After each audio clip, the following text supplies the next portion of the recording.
Hello history buffs and welcome back to the channel. Here in the UK we've just had Mother's Day, so I thought we would take a look at some of the best and worst of royal mothers. This video is inspired by an article written by Tracy Borman for the Historical Royal Palace's newsletter. With that being said, let's start with a quote from Borman in that article, as it seems like the perfect way to start this episode. For centuries, tradition dictated that at the tender age of 3 months, a prince or princess should be established in their own household, separate from their parents. Their mothers were forbidden from breastfeeding because it was believed to hinder conception.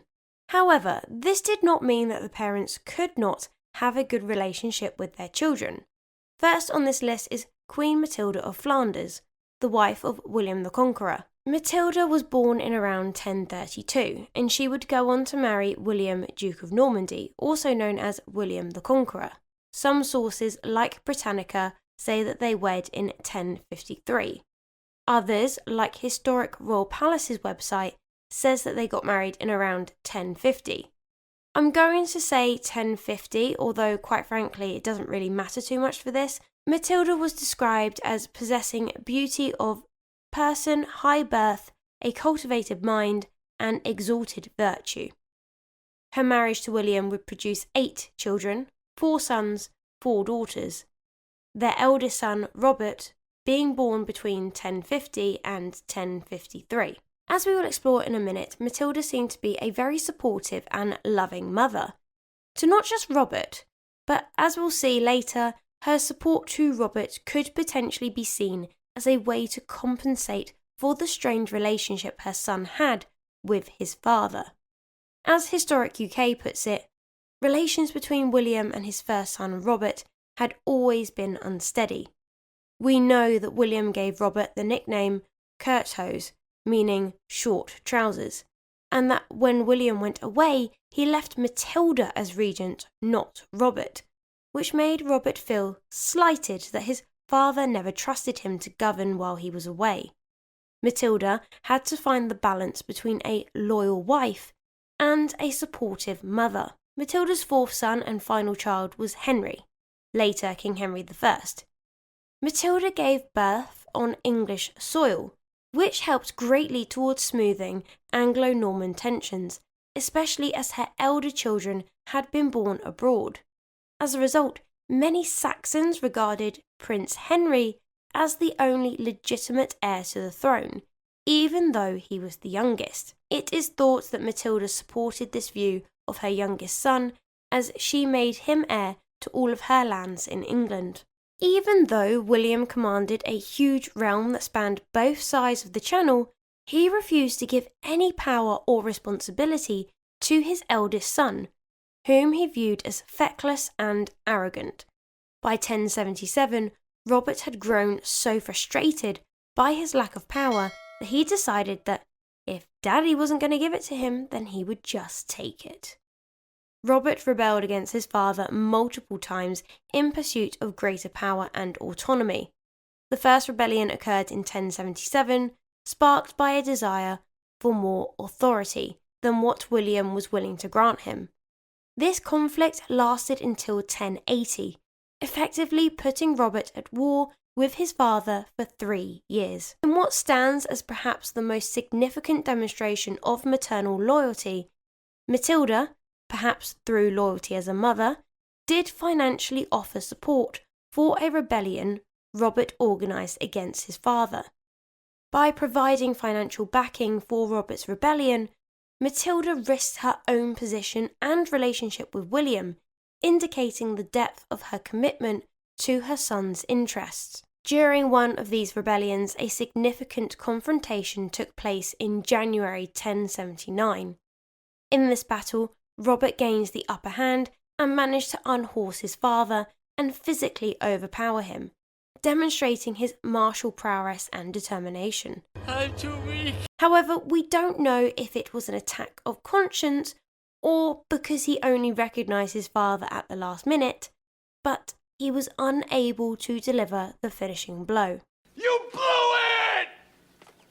The conflict arose from Robert's ambition to obtain the means to display his rank and status, which clashed with William's reluctance to share his power. As a result, Robert fled to exile and never again challenged his father's rule. After his second revolt in around 1082-1083, he was forced into exile in Italy, where he remained until his father's death. When Matilda's part in the rebellion was discovered, William was not best pleased with his wife and berated her in front of the entire court. "The wife of my bosom, who I love as my own soul, whom I have set over my whole kingdom and entrusted with all authority and riches, this wife, I say, supports the enemies who plot against my life, enriches them with my money, zealously arms, and secures and strengthens them to my grave peril." In response, Matilda sank to her knees and delivered an impassioned speech, something that another consort, Catherine of Aragon,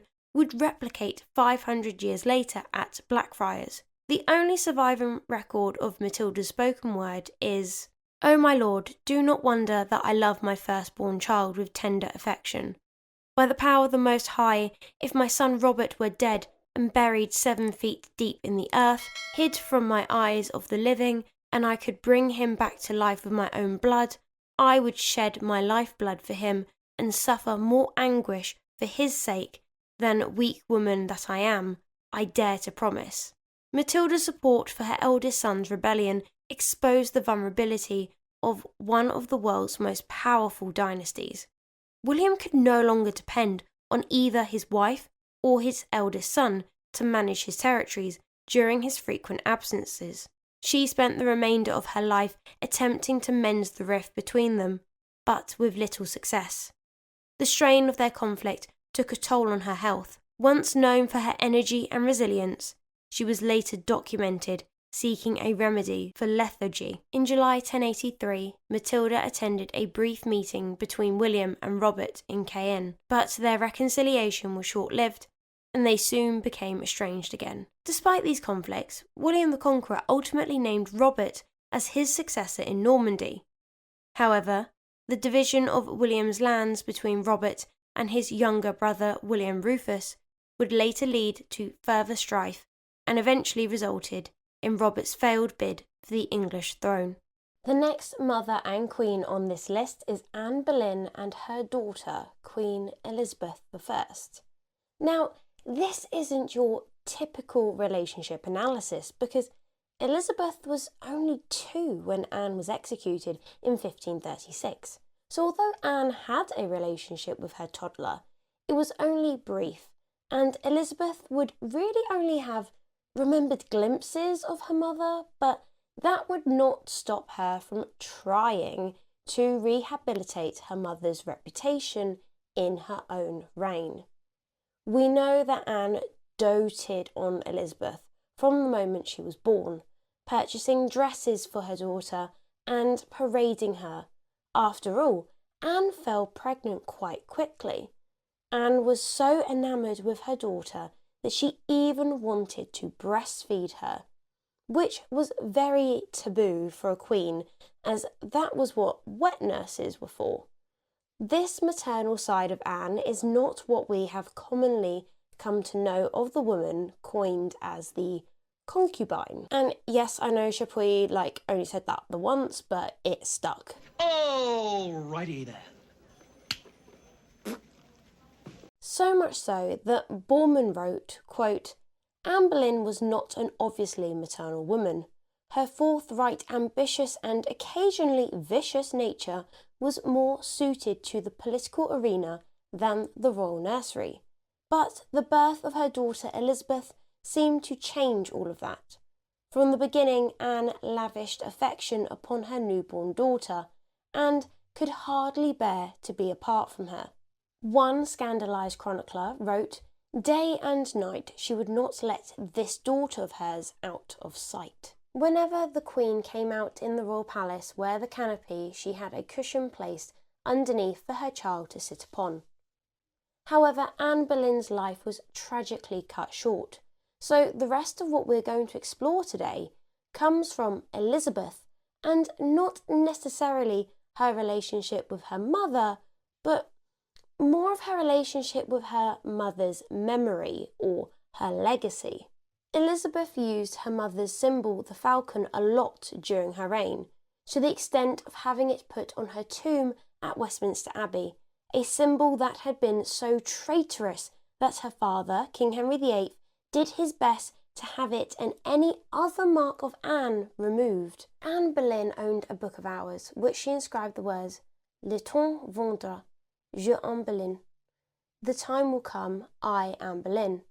Elizabeth inherited numerous books from her mother, including this one, and between the words je and Anne, she drew a small sphere, an emblem that was used by both mother and daughter. The infamous checkers ring that Elizabeth had on her till the day she died.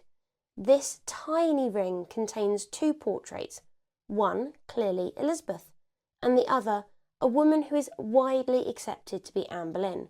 Although other names have been put forward, this is hugely significant if it is Anne, because we know that all portraits of her were destroyed, apart from the one on the coin, and that Elizabeth wore this ring till she died, meaning that she always had her mother with her. The last bit we're going to look at, although there are so many more references to her mother, it's just that we could do a whole video on this, is the portrait that shows the Tudor family in the late 1540s. We have the 12-year-old Elizabeth wearing an A pendant for her mother, Anne. Fortunately for Elizabeth, it doesn't seem like her father saw this, as she would probably have been in quite a lot of trouble for even wearing such a thing. But again, it just shows that Elizabeth, a girl who never had a stable mother figure, was missing her dearest mother, a term that was also used in an act of legislation that legitimised her parents' marriage. There are so many of these, I have to stop, but I just think it's so wonderful and charming and cute. Okay, next we have the Georgians, who are notorious for bad familial relations. Caroline of Anjou and her son Frederick, Prince of Wales. The relationship between Queen Caroline and her son Prince Frederick was one of the most strained and contentious in British royal history. Though Caroline was a devoted and politically astute queen, her deep-seated animosity towards her elder son became a defining element of the Georgian court. Frederick Louis, Prince of Wales, was born in 1707 in Hanover, Germany, long before his family ascended to the British throne. When his grandfather, George I, became King of Great Britain in 1714, young Frederick was left behind in Hanover while his parents, Caroline and the future King George II, moved to London.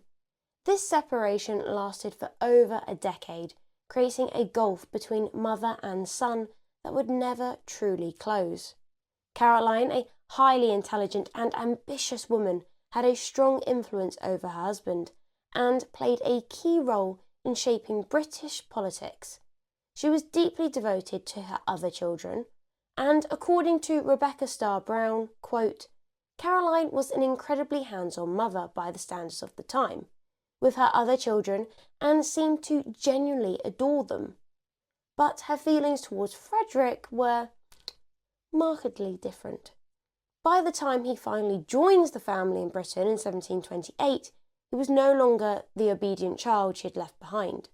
He was an independent, headstrong young man who had spent years away from her control.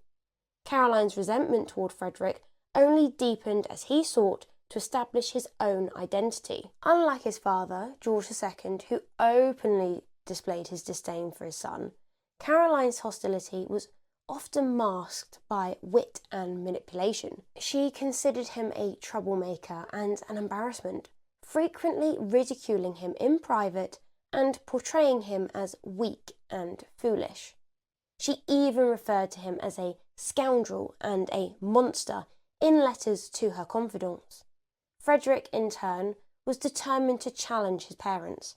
As Prince of Wales, he became a focal point for political opposition against his father's government. He surrounded himself with critics of the king and aligned himself with Whig politicians who opposed the policies of Robert Walpole, George II's chief minister. This political rivalry only fueled Caroline's animosity, and she became one of his most bitter opponents.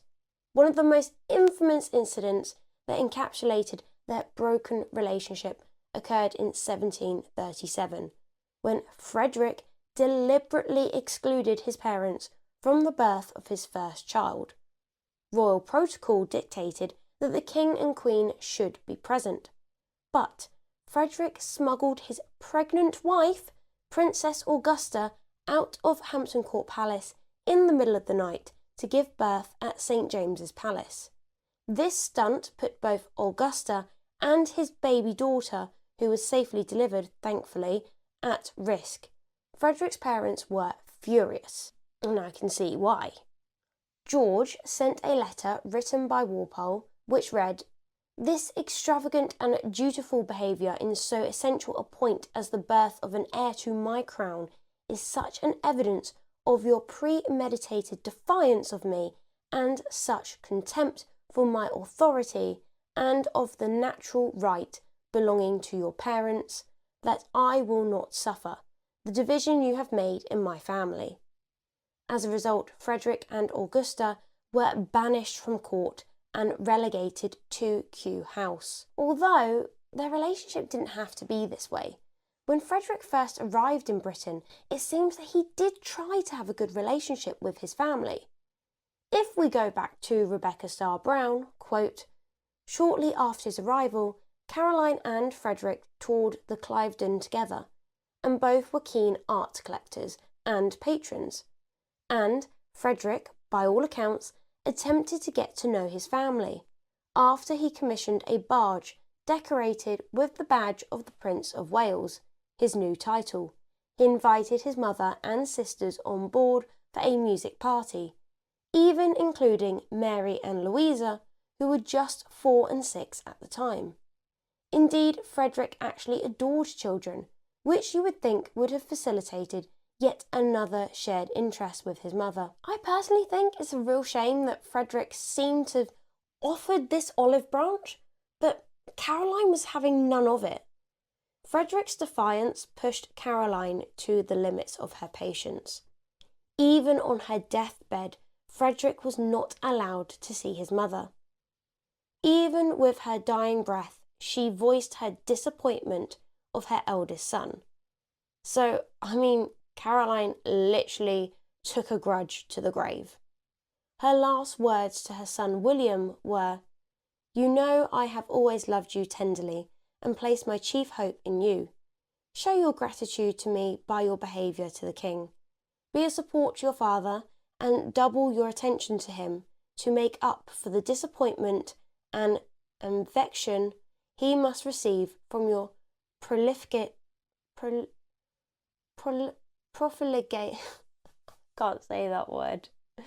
Profligate? Yeah, and worthless brother.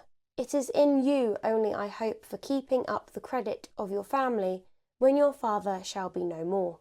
Attempt nothing ever against your brother, and endeavour to mortify him in no way but by showing superior merit." Frederick would never reconcile with his father either. He died in 1751, predeceasing George II, leaving his son George III to inherit the throne. Ironically, the very grandson that Caroline never lived to see would go on to shape British history in ways she could never have imagined. The fractured bond between Caroline and Frederick remains one of the most dramatic examples of royal family discord. Their rivalry was not just a personal tragedy, but also a reflection of the broader political struggles that define the Georgian era. It serves as a reminder that behind the grandeur of monarchy, family conflicts can be just as bitter and unforgiving as any found in any ordinary household. The penultimate relationship on this list is that of Queen Victoria and her mother, Victoria, Duchess of Kent.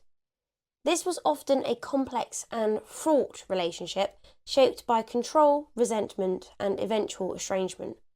Though they were bound by blood, their connection was defined more by struggle than affection. From the very beginning, Victoria's childhood was dominated by her mother's influence, though in reality, it was heavily dictated by her mother's advisor, Sir John Conroy. Together, the Duchess and Conroy developed what became known as the Kensington system, or as Conroy referred to it, the system, a strict set of rules designed to keep the young princess isolated, dependent, and completely under their control. Victoria was rarely allowed to play with other children and was constantly supervised.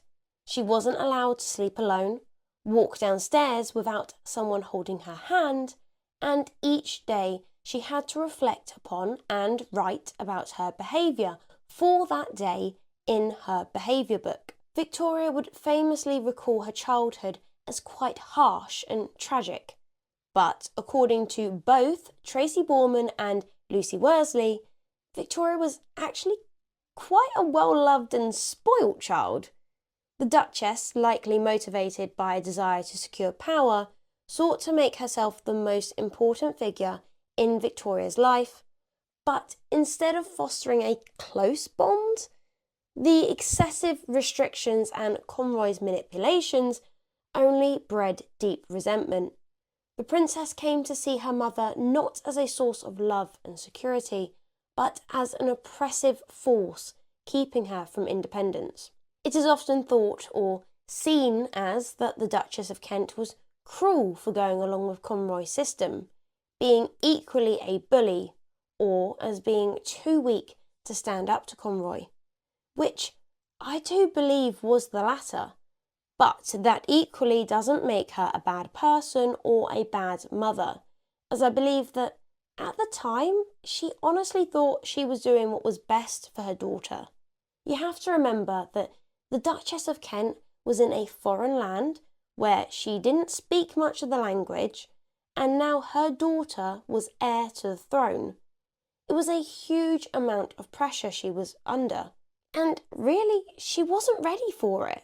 We've also got to remember as well that, like with the Duchess of Kent, like not only was she in a foreign land where she didn't speak the language, she was obviously then in charge of raising the next Queen of England, which was like, okay, hadn't been trained for that.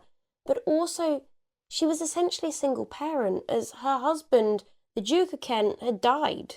She was doing this alone, and like, obviously, the Duke of Kent would have known roughly what to do, because obviously he was the member of the royal family, he would have known the protocols, but he's not there to guide her or to help her.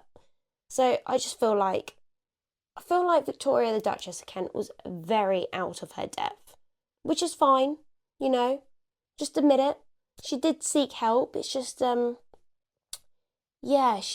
didn't go to the right person for the help, but at least she sought it, you know. The Duchess of Kent would later reflect upon this later in her own life, saying, "My greatest of fears was that I loved her too much." And what Queen Victoria might not appreciate, but it was because of her mother that the idea of pursuing a love match was nurtured, which is what she got with Albert. As Victoria grew older, the tensions between mother and daughter became more pronounced. The breaking point came in 1837 when King William IV died, and Victoria became queen at just 18 years old. One of her first acts was to banish Conroy from her household and move her mother out of her private apartments, a clear rejection of the control she had suffered under for years. Though Victoria allowed the Duchess to remain at court, their relationship never really fully recovered. Victoria deeply distrusted her mother, believing she had been complicit in Conroy's ambitions and mistreatment. It wasn't until the Duchess's final years that some sort of reconciliation took place. Encouraged by her beloved husband, Prince Albert, Victoria made efforts to be more forgiving, and when her mother fell seriously ill in 1861, the Queen was by her side. Despite their long history of conflict, Victoria mourned her mother's passing deeply. though it is unclear whether she ever truly forgave her. But in later life, Victoria would come to realise the love her mother did have for her, despite the system. The troubled relationship between Queen Victoria and the Duchess of Kent remains one of the most well-documented examples of royal family discord. It shapes the Queen's character and reign, leaving her with an unshakable desire to protect her own children from similar interference, although actually that's rather ironic, considering she would later develop her own struggles with control over her own offspring. There seems to be like a running theme here, as the next relationship on this list is Queen Victoria again, but this time with her eldest son, Albert. Vicky, honey, I'm starting to think that maybe you're the problem. Me? Hi, I'm the problem, it's me. Queen Victoria is often remembered as the stern, unyielding matriarch of an empire, but behind the grandeur of her reign lay a deeply complicated and at times heartbreaking relationship with her children. None more so than with her eldest son and heir, Albert Edward, later King Edward VII. From the moment of his birth in 1841, Bertie, as he was known within the family, was destined for greatness. But to his mother, he was nothing short of a disappointment. Victoria had been deeply devoted to her husband, Prince Albert, and together they envisioned their children as paragons of discipline, intelligence, and virtue. Bertie, however, was different. He was charming, sociable, and carefree, qualities that clashed with his parents' rigid expectations. His childhood was overshadowed by relentless pressure. Unlike his intellectually gifted siblings, Bertie struggled academically, something his parents saw as a personal failing. Victoria, in particular, has little patience for his shortcomings. She frequently wrote letters berating him, calling him frivolous and hopelessly idle. Even as a boy, he was made to feel that he was unworthy of the role he was born to inherit. But the defining rupture in the relationship came in 1861 when Prince Albert died suddenly of a typhoid fever. Just weeks before, Albert had travelled to Cambridge to reprimand Bertie for an affair he had had with an actress. Victoria was devastated by Albert's death, and she never forgave her son. Convinced that Bertie's indiscretions had hastened his father's demise, she blamed him for the loss of the man she loved the most. From that moment on, she treated him with cold indifference, referring to him as the boy. Well into his adulthood, Victoria's grief transformed into a reclusive mourning that lasted decades. She withdrew from public life, leaving Bertie, now Prince of Wales, without any political role. Unlike his mother, Bertie thrived in social circles. He was a notorious womanizer, a gambler, and a lover of the finer things in life. While the British public adored his charismatic presence, Victoria saw his lifestyle as an embarrassment to the throne. She excluded him from the affairs of state and kept him at arm's length, convinced he was unfit to rule. For nearly 40 years, Bertie lived in his mother's shadow, waiting for a crown that seemed forever out of reach. Even when Victoria reluctantly allowed him to perform royal duties, it was with reluctance and scepticism. But despite her disapproval, Bertie cultivated an extensive network across Europe, mastering the art of diplomacy, something that would later define his reign. It was only in the final years of Victoria's life that their relationship saw any resemblance of reconciliation. As she aged, she began to rely more on Bertie for advice and support, though she never fully acknowledged his capabilities. When she died in 1901, after 63 years on the throne, Bertie finally became King Edward VII at the age of 59. As king, Edward proved to be far more competent than his mother ever gave him credit for. He modernised the monarchy, strengthened British foreign relations, and became known as the peacemaker king. His reign may have been short, but it laid the groundwork for the 20th century monarchy. Queen Victoria and King Edward VII were, in many ways, opposites. She was reserved, rigid, and deeply moralistic. He was sociable, indulgent, and effortlessly charming. Their relationship was marked by resentment and misunderstanding. Yet, in the end, Edward carried forward the legacy of the woman who had spent a lifetime doubting him. History often remembers Victoria as the formidable queen and Edward as the pleasure-seeking prince. But beneath these labels lay a mother and son whose strained bond shapes the course of British history. I hope you guys enjoyed this video. If you did, make sure to leave a like, subscribe to the channel if you haven't already, and I do have more videos. I have videos on Anne Boleyn, Elizabeth I. Do I have more on Matilda? No, don't have any on Matilda.